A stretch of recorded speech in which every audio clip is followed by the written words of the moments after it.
And so it be. Greetings, old friends. I am Lemuaya of Tachyonic Service. Come in to this moment, into this place, as the fulfillment of an agreement that was made a long, long time ago. First, let me say it is an honor to be here.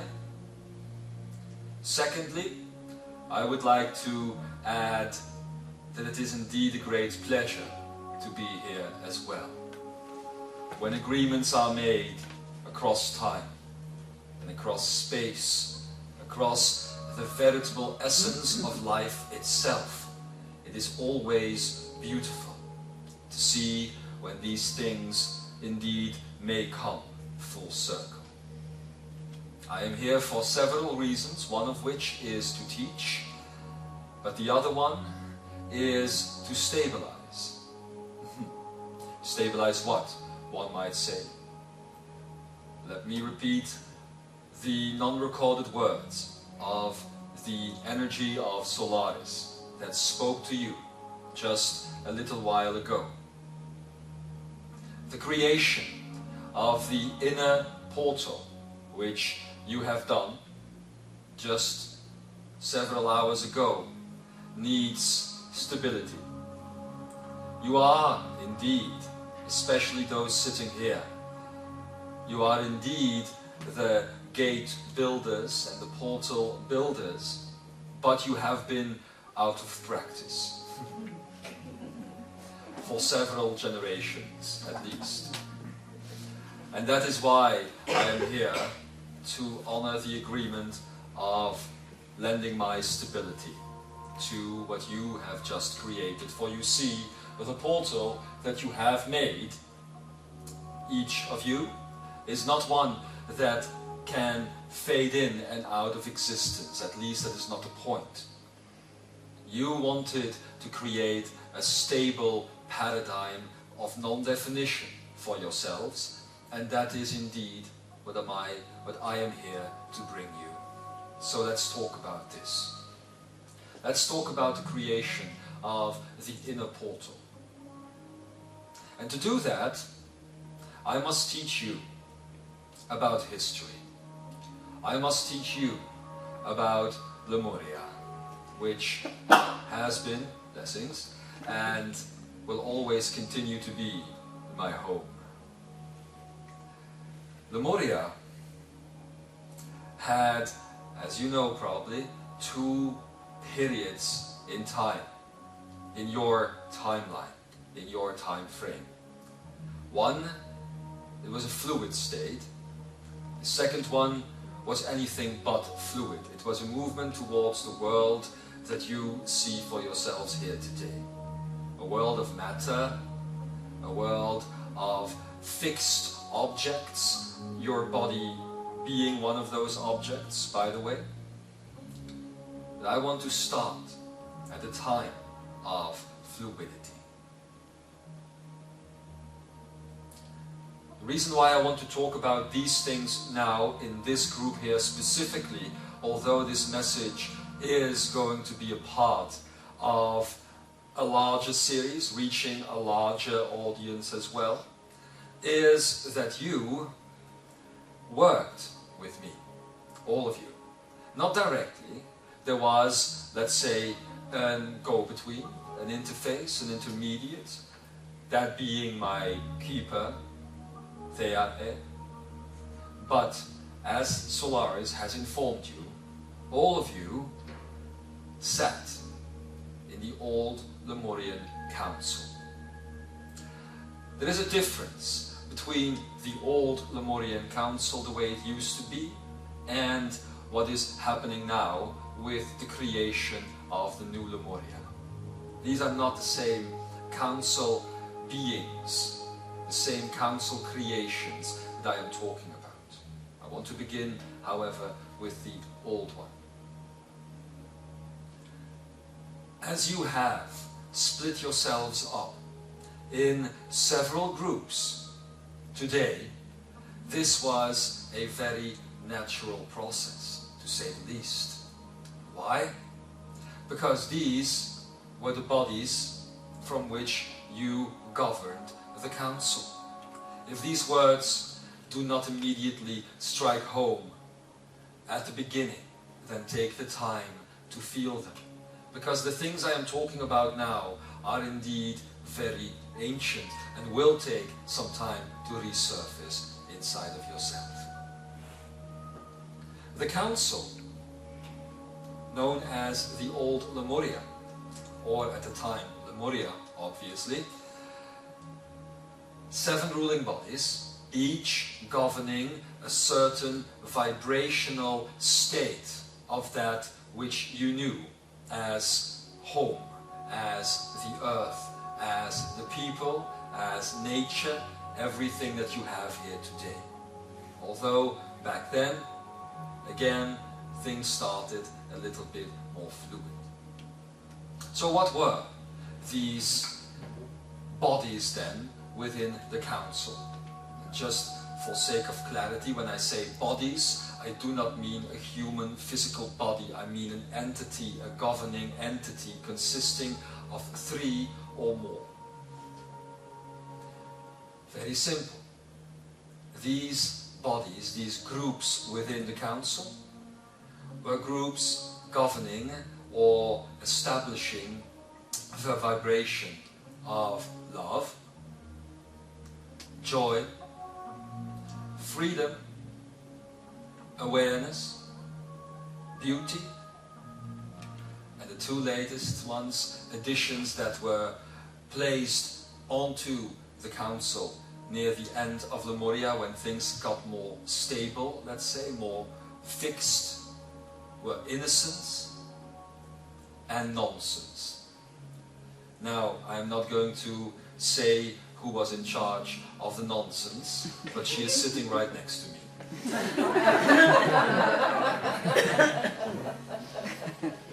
Hello.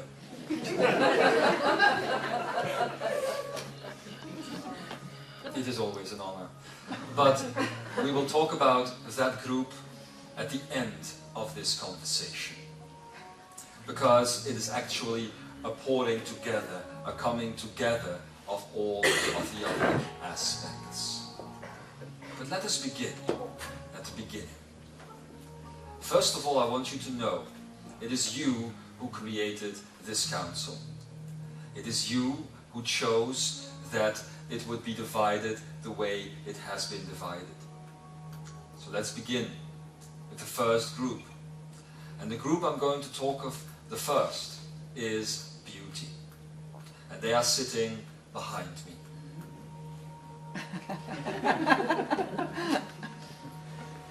Don't fly away now. The concept of beauty was one of the most important concepts in the whole of Lemurian society. Because beauty, you see, was the end result of creation. Much like it is today, or at least much like it should be today. Frankly put, if something is not going to turn out beautiful, it is not worth creating. Anything that is less than beautiful is something which is not believed in at the moment of creation. Do you understand this? If you do not believe in your own creation, then it cannot turn out beautiful. Because it is the way you perceive it that creates the beauty. The way the Creator perceives the creation creates the beauty or the linearity. This would mean then that linearity and beauty are opposites. Beauty cannot exist in linearity, because beauty is a state of perfection that does not have a beginning, a middle, or an end.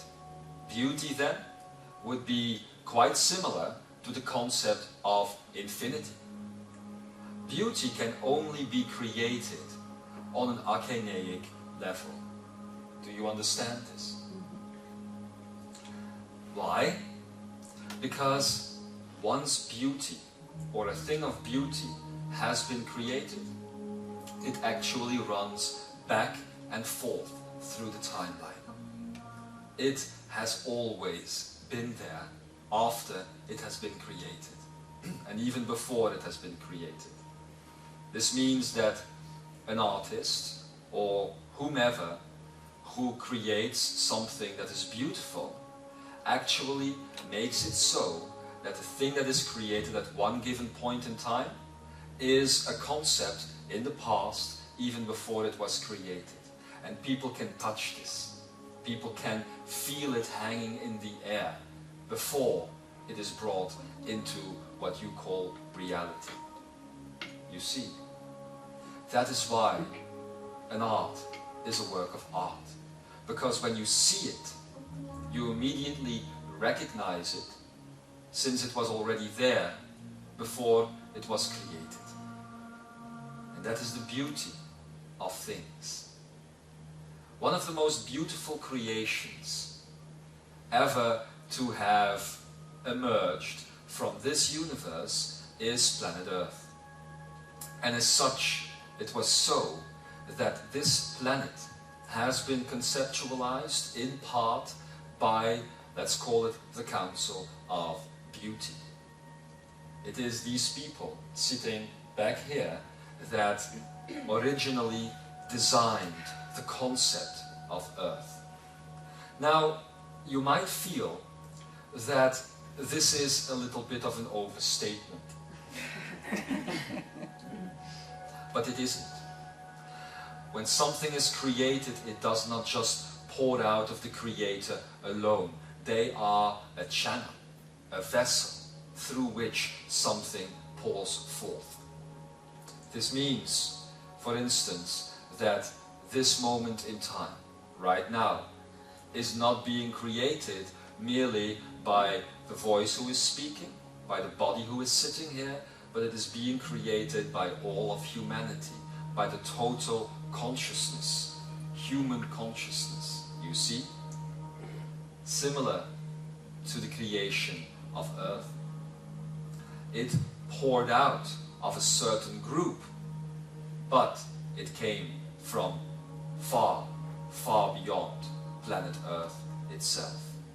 That is something that you must always remember. I am not done talking about beauty, however.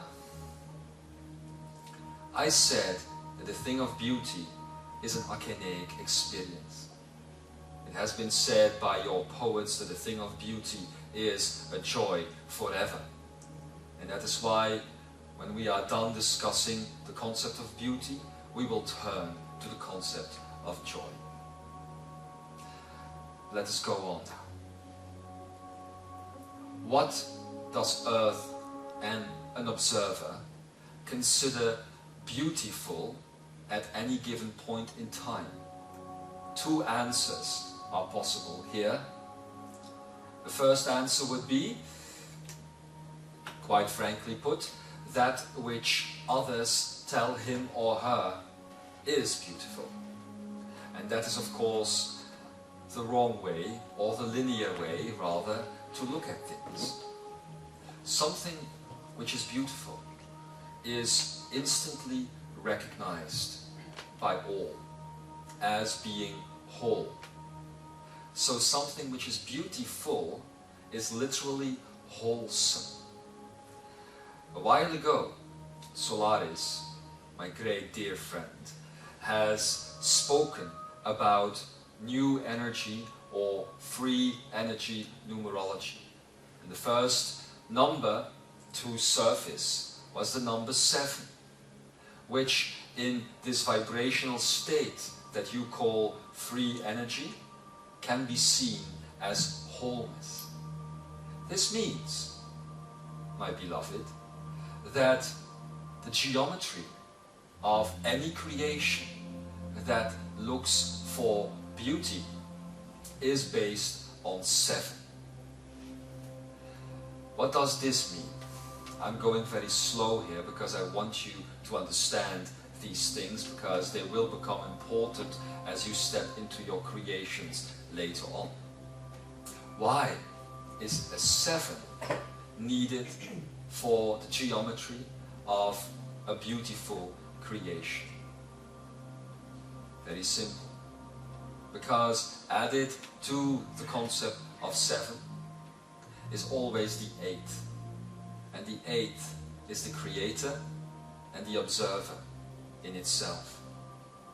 The 7 parts of which I speak exist within the heart of the creator. And these 7 parts I have already mentioned. It is the 7 groups that are making you up right now. These 7 items of consciousness, one could say, is basically the basis for the creation of beauty. Do you understand how simple geometry really is? When you look at geometry, you see lines, and you see curves, and you see what appears to be 3 and more dimensional shapes. But actually, when you are looking at things from the perspective of the heart, these shapes and curves and lines and angles turn into simple things like love or joy or freedom or whatever it might be. Find these 7 things within yourself and you will always create infinity. And infinity will always be beautiful. You are being given this information right now because after this message, when this is complete, the continuation of divinity will be given. And it is necessary that you know these things. The principle of beauty then is one of the most essential to exist within Lemurian society, within the Lemurian heart, be it the heart of a poet, an artist, a mother, or a warrior. Beauty was always at the heart of all things. And it is for this very fact, my beloved, that Lemuria still exists today. When you dare to consider yourself as a creator of beauty, you step literally into a field of infinity. And you leave the linear time frame, the linear box. Leaving the linear box, however, entails automatically that you must leave the mind. It is impossible to be infinite and to be mental at the same time, as you know. This also means that the mind cannot consider beauty, because the mind can only look at a thing, an object. Even concepts, that which the mind would call concepts, are basically linear, temporary, and are not conceptual at all. To understand the true nature of beauty, I must tell you now about the true nature of the conceptual paradigm. The conceptual paradigm basically is quite simply a paradigm of awareness. The conceptual paradigm once again works with the 7 principles that made up the Lemurian Council. I've just spoken of these things to you, and you will understand them very shortly, because in the coming days that you will spend here together, you will work with them. And to those who are not here right now, but who are listening to this message afterwards, we will speak more of them as well. So please, hold on. Beauty. I am not done speaking of this. You now know it is an archaic concept. It runs back and forth through time. You also know that it is a principle of awareness. You know it entails wholeness. And you know that it always comes in 7 varieties of geometry. 7 varieties of geometry, once experienced, however, turn into that which you would call magnetics. And as you have been told a very long time ago, the concept of magnetics is felt on this earth as love. So this would mean then that that which is called love, or which you are calling love on the planet, is not quite the love that we are talking about when we speak about universal love of oneness.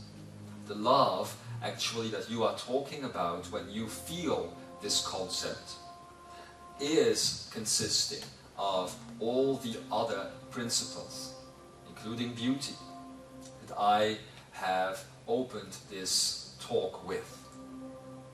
Know then that when you do allow yourself to feel this love, you must also make the conscious choice to let all these other things, these 6 other principles, flow out of you.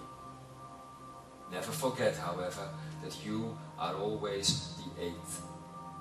The choice that people have between linearity and infinity is often based on a mistake. Mistake being that one would think that there is a beginning and an end. I have now told you that there are 7 principles in the Lemurian Council, but also 7 principles to beauty and creation. I've also told you that the observer, or the creator, is the 8th. The mistake many people make is to think that the creator initiates something.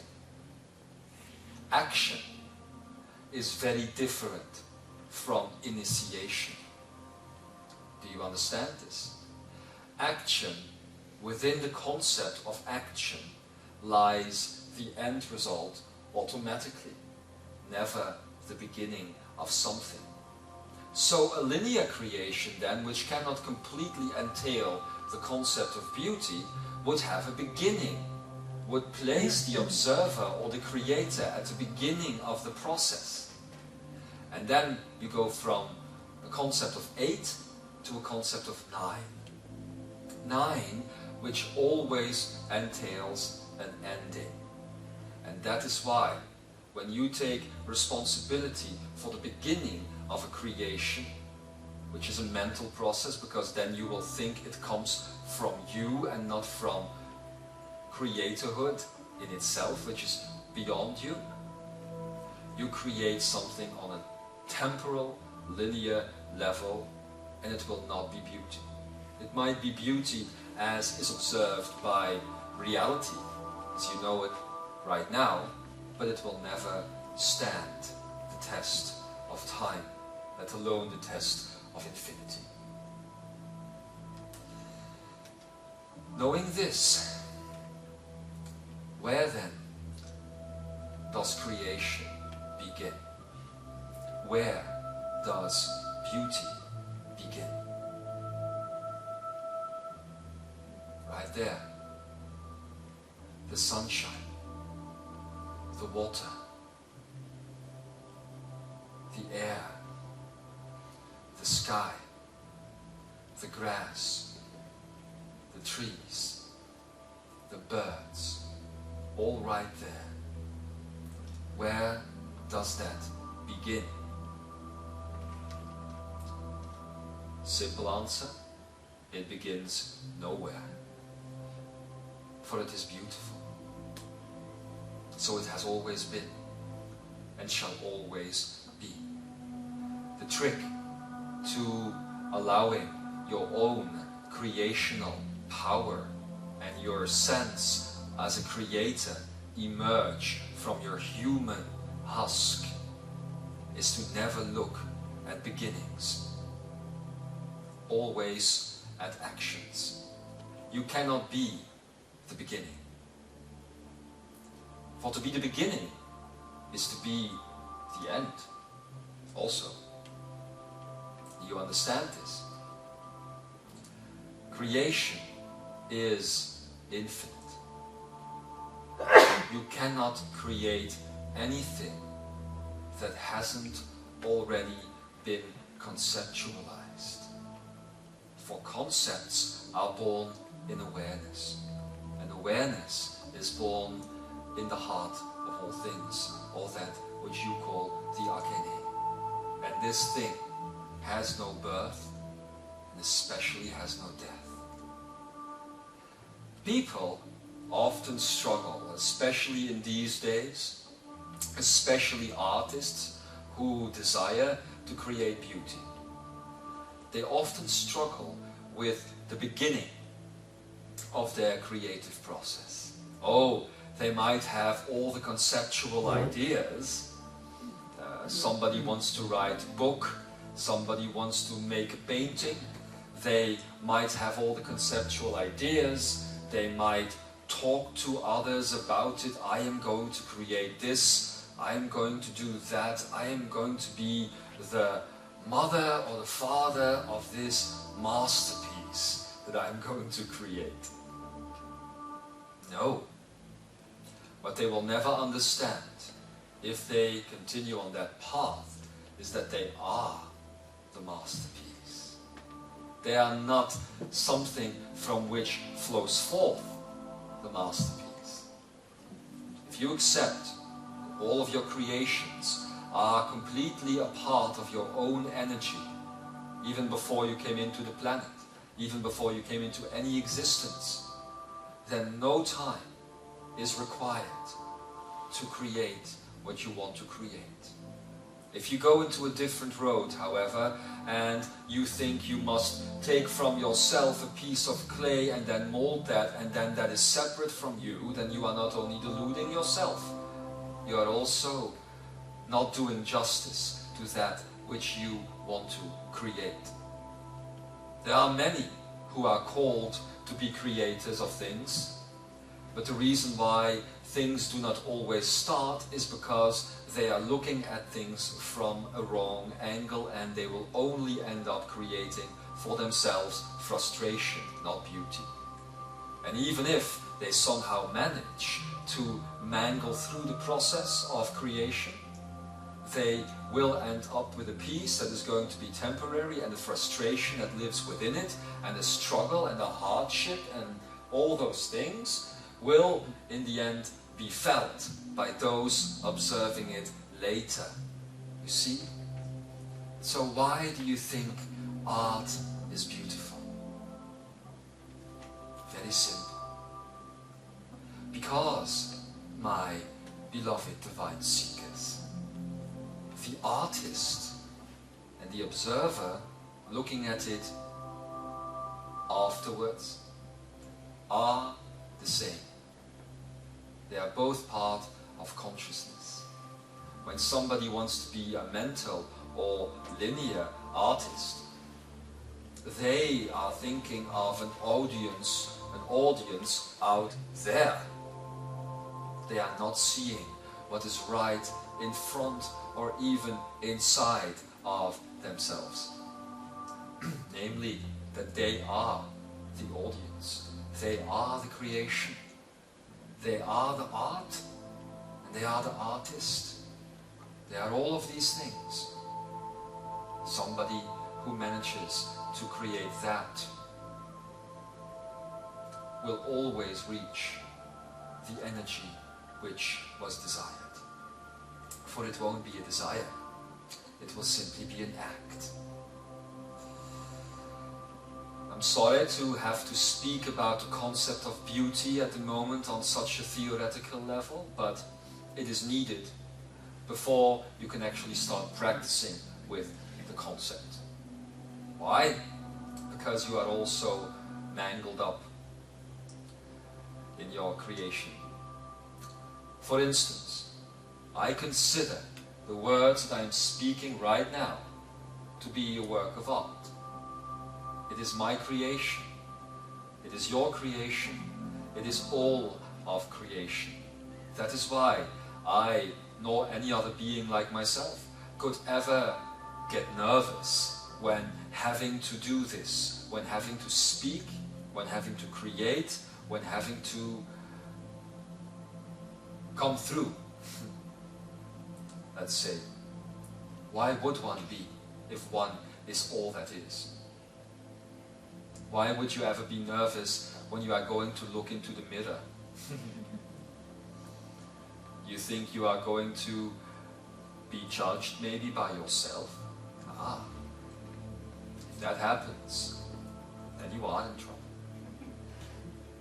Because then once again, you are even separating yourself from yourself. And that is, I would indeed say, the least beautiful creation one can have, when you are not just seeing the world as separate, but also yourself as separate from yourself, and that is judging yourself when you do such a thing. You see? So the Council of Beauty were mainly there in the whole Lemurian paradigm to make people remember this simple fact. The Council of Lemuria saw itself as a representation, which is all of you, as a representation of divinity. That is why only in this year, now we are creating the Divinity Manifest, these things can be brought in. It also saw everything around it and all others around it as divinity. But it was the job of the Council to make sure that these things were not forgotten. And it was the job to do so in the most creative of ways. When you look at governments and parliaments and laws these days, they are very boring. Very, very boring indeed. Yes. They are. Because they are always restricting you. The Lemurian Council, shortly put, was there to expand you. Its job was to allow you, which is you, your job was to allow you and all things around you to expand, to reach infinite levels. I myself was, how shall we say, a spokesperson, a reminder for the Council. That is why it is my honored task to come in now and to speak to all of you. Usually, I did not have the opportunity back then to speak to you directly. That was done by my keeper. She was the go-between, the liaison. That is why it is even strange for me at moments like this to be in a similar room with her and even though to speak to others. But the Council of the ancient Lemuria was there to allow others to expand. And that is what every work of beauty, my beloved, is really all about, isn't it? It allows you to see your own beauty, and as such, you expand. Expansion into what? Simple. Expansion into joy. The mere act of joy. And that is those sitting over there. The Council of Joy. What does this mean? It means very different things than the things that it means today. Today, joy is seen as something temporal at best, something which only comes when you have the right set of circumstances. And if the right set of circumstances is not there, then you go into the opposite of joy, which is also fear and pain and suffering and everything that would be negative. But In Lemurian times, it was understood that joy is a constant. Joy, like beauty, like love, carries all of the other principles in it. I shall even tell you this: it was impossible, completely impossible, to express one of these principles without the other ones being there.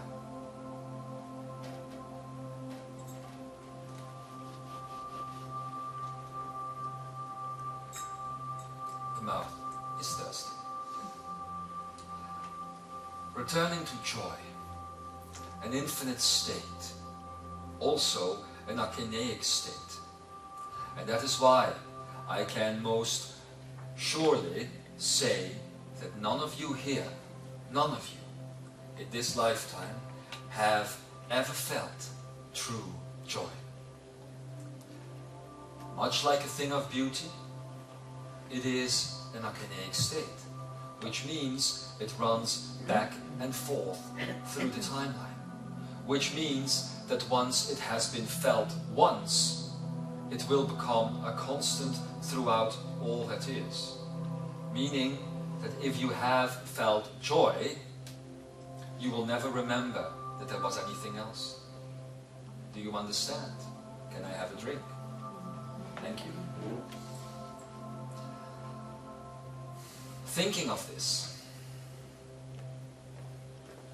what does that mean? Does it mean you have to feel bad now? Because you have never felt the true joy that can spring forth from a creative heart? No. No. I'm only saying that you have a choice.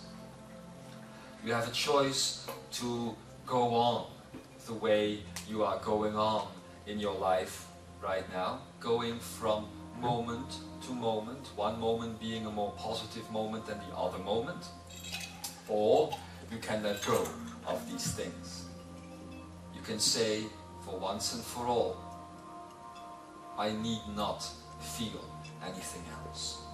You are the creator, you have the choice, you do not have to be the beginning, you just have to be the sensation of your creation. Thank you.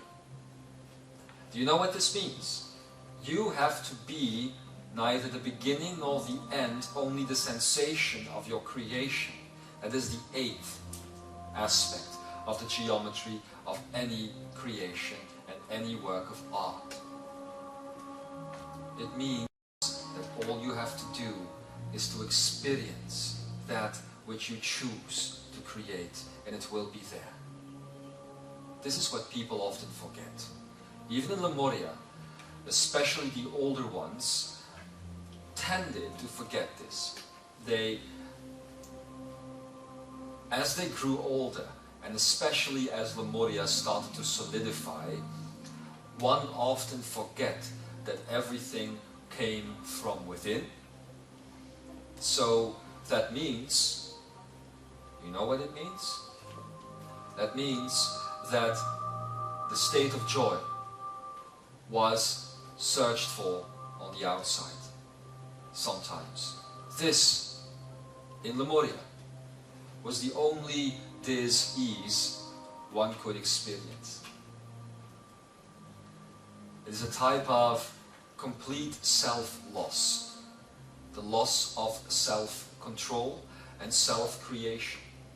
It was very easily solved, however, and one who was in such a state did not remain in such a state for a very long time, because there was always the reflection of others. When one gets into such a state here, on this earth, at this moment, it has been my finding to see that instead of reflecting the self back to the one who has lost it, the reflection works the other way around. Put a depressed person or a fearful person in a room with a joyful person, and before the day is over, the joyful person will be fearful. Can it be that the sad one will be joyful? Joyful. Yes, but it's only temporary. the joy that is felt is not real. And that is what I'm trying to get across actually. It is really not real. The joy that is experienced is based on external stimuli. And even though people will think that they are feeling joy because of the joy itself, they are not. Sometimes external stimuli can also be found on the subconscious level. And sometimes the subconscious will be happy that certain parameters are filled in and will give you a state of joy even before you realize what you are joyful about. The subconscious is not archaic at all, but it is a little bit more expanded in the linear time frame. This means that the subconscious has a little bit of foresight. Sometimes the subconscious will know mere hours in advance what might happen in the linear time frame that you are in that moment. It is different from the conscious mind. The conscious mind which does not have any foresight at all, it just believes it has foresight. So sometimes the internal, joyful circumstance can be the result of something that yet needs to happen. And it will always end. So that is why I say that if you put these two people in a room, you will notice that in the end there will be fear or depression, even if a state of joy is at one point being perceived. Do you understand? Thank you. Okay. So, beauty and joy. Joy, as I have explained, being the result of infinite beauty, must therefore also be an infinite paradigm. And that is the only way it can exist. The mind, being a temporal paradigm, cannot create a sensation of joy. Now we are going to talk about these things much more in the coming weeks, when we will be working on that which is called the Freedom Chronicles. We will talk about a state of joy, and what is the illusion of joy, and what is the illusion of love, and what is the illusion of freedom. Because even though you might have worked with the 6 grand illusions, as they have been called, and you might have worked on mastering them, you often think that going to a temporal state of joy or love or freedom means mastering the 6 grand illusions. The illusions that have been spoken of in the Mastering the Grand Illusions series are, as the title says itself, the grand ones. The 3 ones that remain now are the minor illusions. Why minor? Because basically it is very easy to understand what these illusions are all about, and what is true love and true joy and true freedom. So that is why I at this moment will not go too deeply into the concept of joy, because it will be expressed later on. What I want to say about the concept of joy, however, before I go on with the next one, is this.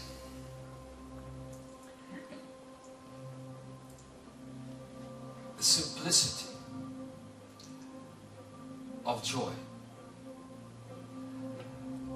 again lies in the realization that the act of creation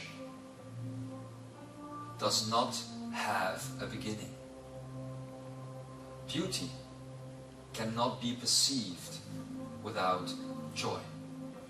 Now look at your lives. Look at the lives of those on earth, and look at how much of your life you are really choosing because of a state of joy and not a state of fear. Now you might think that many people, when you do things, are doing things out of joy or out of the desire to help others, but mostly they do these things because they are afraid, fear, of the result when the action is not undertaken. That happens so very often. Many things in your life you are not choosing out of joy. You are choosing them because you think it is either going to be better for you, or for another, or for whomever. But you are not choosing them out of joy, the simple joy of experiencing the creation that you seek. Dolphins, in this case, are good teachers. It is impossible for them to do something out of anything else but joy. Birds, animals, trees, what you would consider the simpler life on earth, is choosing things from joy. Simplicity leads to joy, and joy flows forth from simplicity. Complexity leads to all the other things. So if I want to express the concept of joy, I must talk of simplicity and complexity. What is complexity? Complexity is an action, a thought, a place, a person, an event, or a thing attached to another action, place, person, thought, event, or a thing. That is when things become complex. The real piece of art, the real piece of beauty, cannot possibly be attached to something else. That is when art becomes authentic, is it not? That is when art becomes timeless. Now think in all the attachments that linger in your brain. Can you find a piece of art that is not connected to another thought? It's very difficult. Look at the modern world, the world of media, for instance. What they thrive upon is your attachments. It's very interesting, is it not? Everything that is being created in the world of media is not being created because of joy. It's being created because it can manipulate your attachments and your associations in your brain. So you can be manipulated into acting, doing, buying and choosing whatever it is others want you to do. It's a very interesting concept.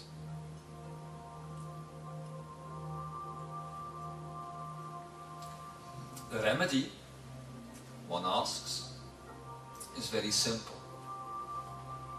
Recognition of true beauty, of true joy. Going back to Lemuria, one did not devour one creation after the other, and especially not the creation of another. Once the creation was recognized as not being of the self, the sovereign energy life force, it was not experienced, because immediately it was known that these things would not suit the higher self. Again, it was the task of the Council of Joy to make sure that everything that existed was there, was created out of the concept of, again, infinite joy, disassociated from anything else. That means, my beloved seekers and my friends, and this is going to be difficult for you, that especially at the beginning, the Lemurian world could change daily. Now, these days, you are used to seeing things around you, and hopefully they never change. It becomes difficult for people when, having lived in a village for 20 years, let's say, and all of a sudden the street plan changes, or all of a sudden a two-way street becomes a one-way street, or all of a sudden a street is discontinued. It's very difficult for the brain of the human to then latch on to the new attachment that needs to be made. The only reason why it is difficult is because there is still an old attachment present. You understand? So, in Lemuria, often the Council of Joy chose to, let's say in the modern day term, to press the reset button, as it were, as to keep beauty in existence. The moment it was felt that the society was becoming dependent on that which came before, that which came before ceased to exist. And that is what you were working on. Now, the reason why I am going into such detail, and actually I do not think I will have enough time at this moment to go over everybody, but we will do that in the course of the coming days, obviously. The reason why I am going into such detail is that you must realize that this top life you are all living, this life, is influenced heavily based on the role you were playing back then, in Lemurian times. And since you are now in a state of duality, this may mean that you are either finding that which you were creating then, or the exact opposite. Do you see? That is happening to many often, once they have lived such a life and are now living in the duality version of it. Joy, beauty. Let's talk about love. The third group, sitting over there, the Council of Love. Interesting. What is love? Love is when beauty and joy come together and are experienced from within. There can be no love without beauty. There can be no love without joy. If you look at that group right now, your group right now, you will see that there is a key that still remains to be turned within the boundaries of the human being. If joy and beauty were infinite archanaic concepts and have been defined as such, then I should say that love even raises or rises above that. Love cannot be called archanaic. Love cannot be called linear. Love cannot be called mental. Love is the foundation of all of these things. At the same time, love cannot exist without the presence of all the other principles that I have talked about now. Is everybody following so far? Mm-hmm. Okay. Then I shall continue.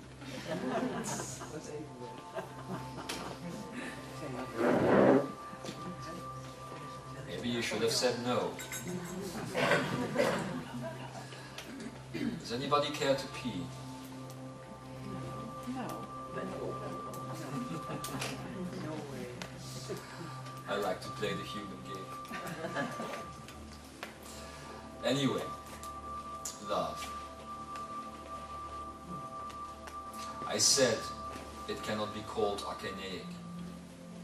For actually, my beloved, it is love that is the creational force of anything in the universe. if there is a beginning and an end to things, then it is not the observer, and that is where the observer often goes wrong. It is love. Do you understand? Love is what happens when the geometry of the eighth is turned infinity. When it is turned into infinity, then it becomes such a constant that love is recognized immediately. This is the only thing that all things have common in the universe. In the cosmos, be it the cosmos that lives inside of you or the cosmos that exists outside of you, and it is love. I shall say this: there has never been a conscious being or a subconscious being, a mental being, who has not been able to reach another being. And the reason for that is love. The reason why so many beings are killing one another is that they don't recognize one another, and when they don't recognize one another and get threatened by each other, they go into fear. And that is when death becomes possible. Death is simply the complete denial of love. The complete and utter denial of it. And it is of course an illusion. So usually when one in these modern times, which you have called them, and other times before that, did die, everybody on the other side, and once they have arrived on the other side, has a good laugh at things. Because then they understand what they have forgotten, and how silly the notion of that forgetting has truly been. Questions are being raised at this point because it is not the type of discussion one is used to from a being such as myself, especially not from myself, from Lemuaya, who longs to talk about all things tachyonic and all things photonic and about the way the universe works. But I have told you that I came here today not just to teach, but also to stabilize your portal, the inner portal that has now been created inside of you. How can you stabilize this? By finally, once and for all, understanding the true nature of reality. That is why I am choosing to use easy words this time. I am not choosing to use the spirit technical words. I am just choosing to use the easy ones, so you may understand. But I challenge you, look at yourselves and see how quickly, probably 5 minutes down the road of this talk, you will once again have put these things in a neat little box. And how quickly you will put the box away, so that you may forget it, and the dust might settle on it. It is a challenge not to do that, because of course you do realize this is not the first time that we have talked to each other about this. I have sat in a room like this one with each and every one of you a mere 1,000 years ago, and we have had the exact same discussion that we are having right now. It was the last time the Lemurian Council came back together until now, so that once again might be reminded of these things, you see.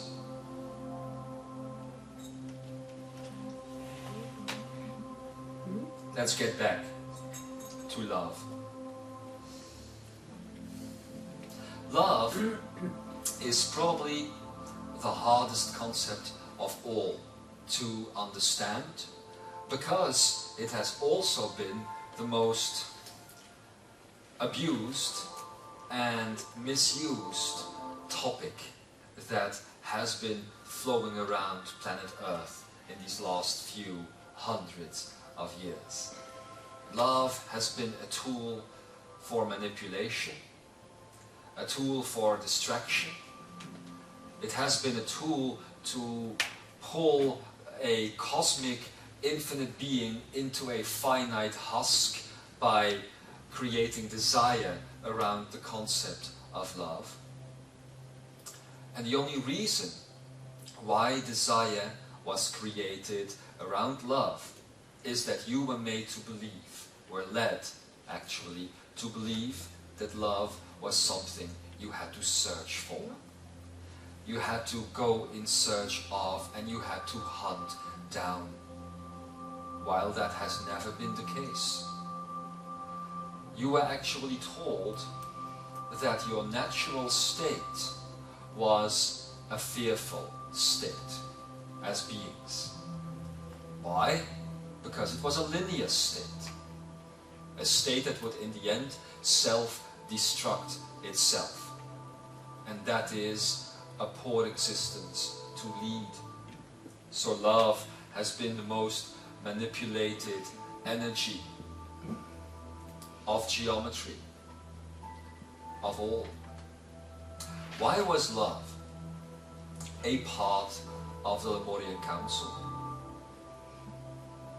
Very easy.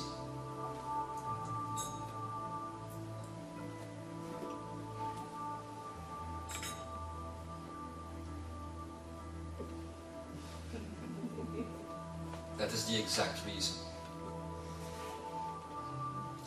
Because of where love truly exists. In silence, in stillness, in non-vibration. The appearance of love on the council was the appearance of complete divinity on the council. There were those who sat on the council, most of you, who had other lives as well, who left at the end of the day, who took up their other work, their work within society. And then there were those who sat on the council of love. The other councils, all part of the Lemurian Council, in fact, the other councils were active councils, meaning that they were looking at the outside world, making choices, doing things. Is it my idea, or do you have your eyes closed unless I look at you?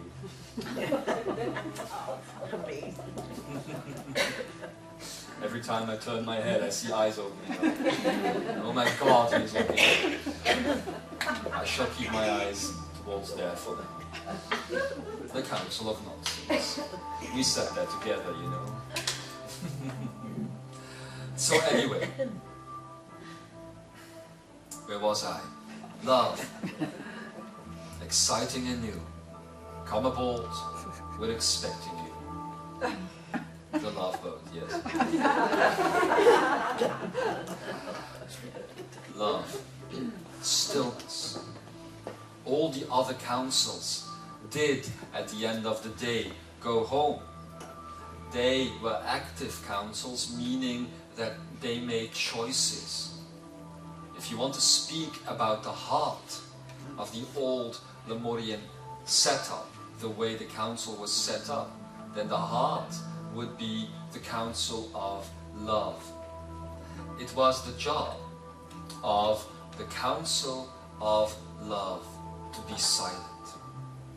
It was the job of the council of love to create the loving platform for those who had, let's say, the active jobs on the council.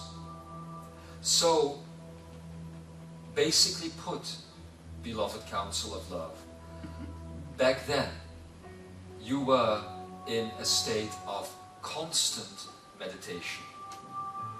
Meaning that all the time that you did reside on the council, and we are speaking countless years here, you did not sleep, you did not eat, you did not breathe, your heart did not beat, you did not move.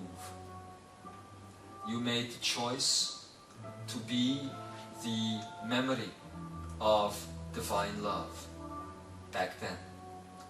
And that is who you were back then. The council of love, connected to the council of joy and the council of beauty, because, and the other councils, because it was the underlying force, the driving force of all the other creations. You see, actions of joy and actions of beauty could not exist without the geometrical pattern of love.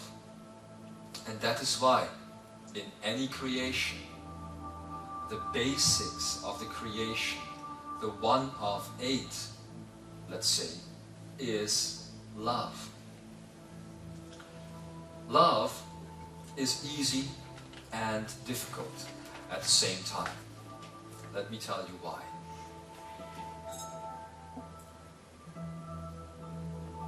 I like to do this.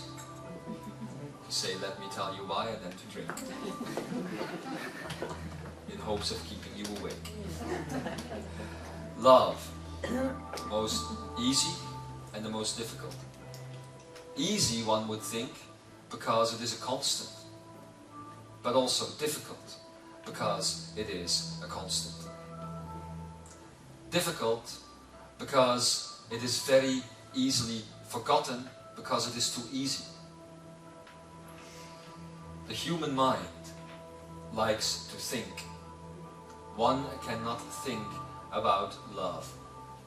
There was no problem in Lemuria with love until the fluidity ceased to exist and the human brain was allowed to make associations and to think and to argument about things. Before the brain came along, actually, there were no arguments, because there was no real experience of the concept of linearity. How could there? So it was impossible, literally, to disagree about something. And actually, you shall find that these things still have an effect in your language today. All the negating words, to disagree, to undo, all these words that are now present within your language, that are actually the negative opponent or opposite of the positive word, did not exist until the dual linear brain came along. It also means that the council of love was, by their own choice, disbanded at the time a fixed, non-fluid state came along. I shall have to tell you this. Before there was a fixed, non-fluid state in Lemuria, all things literally just flowed along. It was beautiful because there could be no opposition. However, when things became more fixed, more solid, I shall say, a choice was made. And humanity, those on the planet at that point, chose for the experience of duality. Especially those within the council residing here wanted to go into that experience, except for the council of love. When that choice was made, the council unfortunately decided to disband itself. to stop its seat within the Lemurian Council, because they chose not to be there as the opposite of love now came into existence. And that is basically when Lemuria started to change gravely. I have now spoken about love, about joy, and about beauty. Next time when I speak, I shall speak more of these things. I shall continue the process. I ask you then to remember the setup, the way in which you are seated right now. Because I want to continue in the exact geometrical pattern that we are in right now. So remember where you are. And I'm not just talking about this room. Remember where you are, who you are. Remember why you are here. And I would encourage you, when my voice becomes still, to speak about this amongst yourselves. Because the council, my beloved, before these 5 days are over, must speak again. There is a choice that needs to be made, and the choice, simply put, is going to be this. Everything that happened, did it have a reason? Yes or no? Yes. Doesn't have to be made right now. And if it did have a reason, was it purposeful? And if it was or wasn't purposeful, must things be reset? Yes or no? That is the question. You will see that if you discover more about your functions and your tasks within that council, how the choice will have to be made. After that, you will step through the portal that has been activated and once again become a complete part of your own inner world. Then you will see that the inner world and the outer world are exactly alike. I honor you. I thank you for hearing these words, and I thank you for allowing your souls to be here at the exact right time. As others would say, I am in love with you. And of course, how could one not be in love with oneself? We shall speak again very shortly. Namaste. And so it be.